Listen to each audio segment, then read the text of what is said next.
De lo judicial a lo económico, semana decisiva, lo decíamos, 711 millones de dólares debe desembolsar esta semana el gobierno nacional ante el Fondo Monetario Internacional. Vamos a ver justamente cómo viene el calendario de pagos que tendrá que afrontar el gobierno argentino en los próximos días nada más. Mirá, esta semana 718 millones de dólares en estos días ya.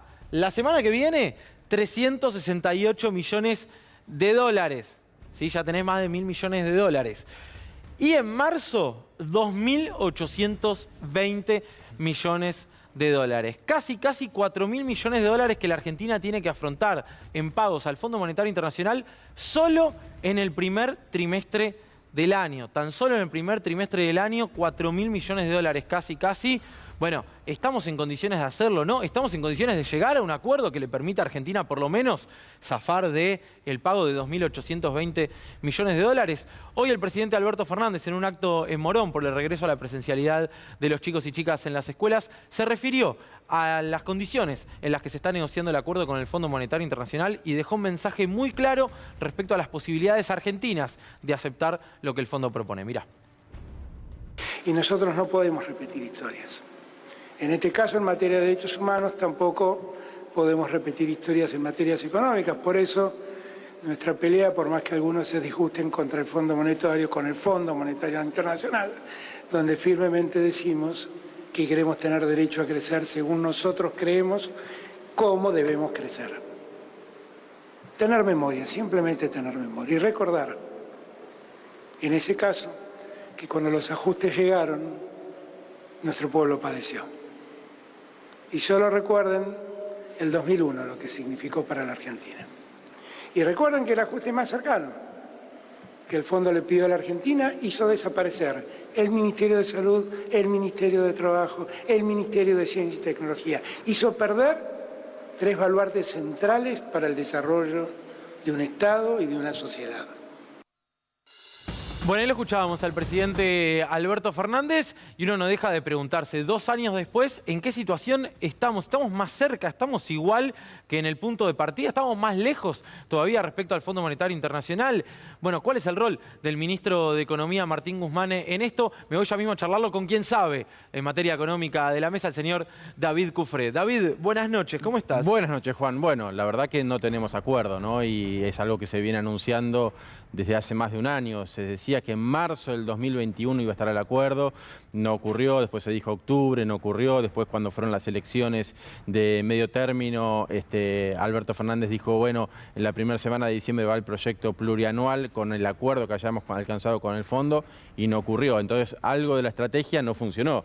Una estrategia que apuntaba a conseguir masa crítica con Stiglitz, con Georgieva, desde la conducción del Fondo Monetario, que tiene otra mirada respecto de del Lipton, por ejemplo, el número 2 del Fondo Monetario que le dio el crédito a Macri, que ahora está en el Tesoro de Estados Unidos, y es uno de los obstáculos. Bueno, con Georgieva, con Stiglitz, con el Papa, con apoyos de otros gobiernos, esa era un poco la estrategia, conseguir el que se quitaran las sobretasas de interés, alargar los plazos. Bueno, el plan, digamos, por más bien intencionado que haya sido, no funcionó. Ahora, no funcionó porque el Fondo Monetario se puso en la posición histórica del Fondo Monetario de reclamarte ajuste fiscal, devaluación, ajuste monetario. Le hablas con el corazón y contesta con la receta del FMI clásica. Y entonces, bueno, ahí algunos cuestionan, que no haber aprovechado, si se quiere, el momento de la situación de la pandemia o el inicio del gobierno. Pero bueno, fue una estrategia, un camino planteado.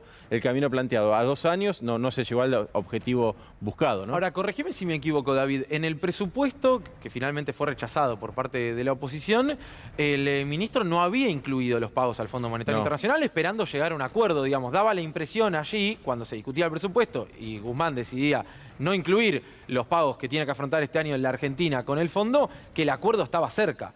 ¿Qué sucedió? ¿Estaba realmente cerca? ¿Se pensó que se estaba cerca y se pensó que se podía quebrar la voluntad del fondo. Y yo creo que es esto último, ¿no? Porque, digamos, desde las declaraciones, y desde las declaraciones no solo a la opinión pública, en las reuniones que hubo con inversores en Wall Street, con comunicaciones y demás, siempre se fue transmitiendo esto, que estaba cerca del acuerdo. Bueno, finalmente no llegó el acuerdo. O sea, por más, insisto, buena intención que haya habido en el planteo y en defensa de los intereses nacionales, porque tampoco hay que, digamos, cuestionar que lo que acá se está tratando de sostener es el interés nacional, ¿no? Evitar el ajuste fiscal, como le ocurrió a otros países que acordaron con el fondo, o lo que mencionaba Alberto Fernández, la propia Argentina, cuando ya experimentó políticas de ajuste con Macri, con Cavallo, en distintos momentos. Está claro. Y fueron un caos total. Bueno, todo esto, Juan, te genera una situación de incertidumbre, de tensión. Las reservas están en 39.033 millones de dólares, 39.000 millones. Vos decías, ¿podemos pagar 4.000 millones al fondo? Y claramente no, es la respuesta que dan todos en el mercado. Economistas heterodoxos, del medio, ortodoxos, el que quiera, te dice el vencimiento ahora de esta semana de 718 millones. Estos los afás, el de marzo no. Lo pagás. El de febrero, 368 millones, lo pagás. El de marzo ya no tenés espalda para evitar una corrida fuerte, digamos, o sea, no tenés espalda. Bien. Lo veremos, porque todo es en la práctica y la situación que antes era impensada, no pagarle al fondo y quedar en un atraso, hoy por hoy en algunos empieza a estar dentro de un escenario, dentro del frente de todos, como posibilidad. Muy costoso, es una decisión difícil, pero bueno, claramente el pago de marzo es como un deadline, como una fecha límite que Argentina muy difícilmente pueda afrontar ese pago sin arriesgarse a una corrida cambiaria que le provoque una devaluación y un cataclismo económico como los hemos vivido, ¿no? El viernes habló Cristalina Georgieva, la titular del Fondo Monetario Internacional. Vamos a ver qué es lo que dijo. Quiero darles un mensaje a los países con alto nivel de deuda en dólares. Teléfono Argentina. Actúen ahora, dice Georgieva. Si pueden extender vencimientos, por favor háganlo. Si tienen que hacer correcciones cambiarias,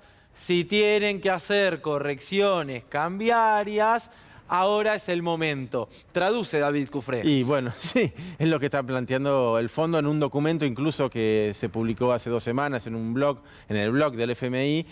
2 economistas del fondo, que son directores, decían esto mismo. Los países tienen que ajustar, hacer devaluación, hacer los ajustes macroeconómicos antes de que Estados Unidos empiece en marzo con la suba de la tasa de interés. Por eso dice Georgieva, háganlo ahora antes de que Estados Unidos empiece a subir la tasa de interés. Cuando Estados Unidos empiece a subir la tasa de interés, y este año lo va a hacer en 3 o 4 oportunidades, según ya anticipó Powell, el presidente de la Reserva Federal, bueno, eso provoca un reacomodamiento de la situación financiera a nivel mundial. Lo hemos visto en Argentina. Claro, en la era Macri, cada vez que la Fed ajustaba la tasa, en Argentina había muchísimos ruidos. Porque se te van los capitales que vinieron a especular acá a una situación de más, digamos, cobertura y certidumbre en los bonos de Estados Unidos, pero entonces vos tenés salida de capitales de países emergentes y eso también repercute sobre los precios internacionales de las materias primas, por ejemplo, la soja y demás, que bajan. Entonces, para la Argentina una suba de tasa también de Estados Unidos tiene una complicación adicional. Lo que está mandando el mensaje el fondo es, bueno, ajusten y el gobierno, lo dijo Alberto Fernández, lo vimos, no quiere ajustar, en mi opinión, con razón, porque el camino del ajuste no te lleva a ningún lado. Pero para los acreedores, dicen, vos ajustá, generás saldos exportables, exportá más, tenés más dólares y me pagás a mí. No es el interés de Argentina, es el interés de los acreedores.